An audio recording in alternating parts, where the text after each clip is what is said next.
Well, we talked about energy. Now, of course, we have to talk about dynamics. Via the now that we have the momentum understood, we need to see how we deal with that with the force laws. Let's check it out.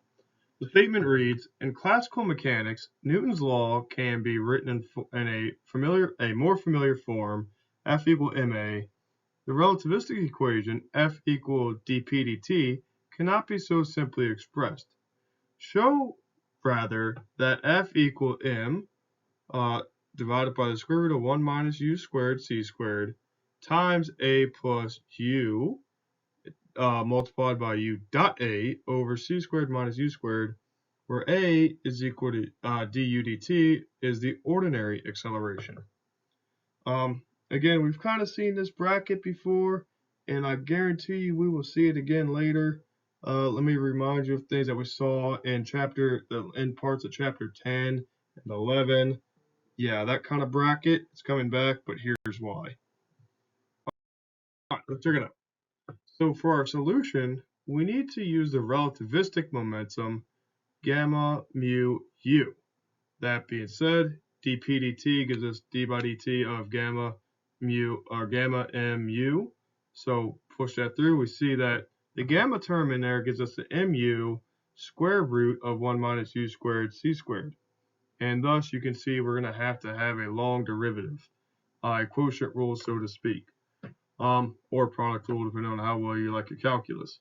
So we see here that if we go and leave the and we go straight to the denominator part of it, we get a negative 1/2 power because it's in the denominator. Then we can put the 3/2 power there, like we see there, sift through to the inside, where we're left with a 1 over c squared, negative of course. Then we bring a 2 down, and this leaves us with the dot product of u dotted with the derivative of u. And then over here we just have the derivative of the numerator. So again, it's more of a product rule sense because we like calculus. And now we need to join these back together, and we see that here we end up with a u dot, and then this has to be the a term since it's the time derivative of the ordinary velocity. So we get a there. This is also an a term, so we get it there. And then the u from here is left from the product rule, so we leave that there. Note here that we have a 3/2 here, which we can split to a 1/2 and a 2 over 2, simply for the fact that we're trying to factor out a square root term here.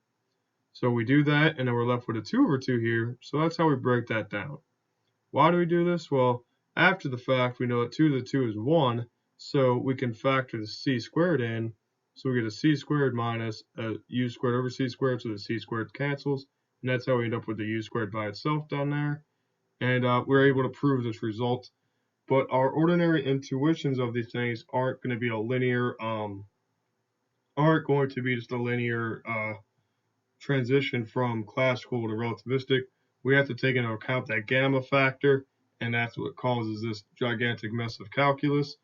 But this one wasn't too bad to deal with. We'll see some more hectic ones here soon, so we'll see you then.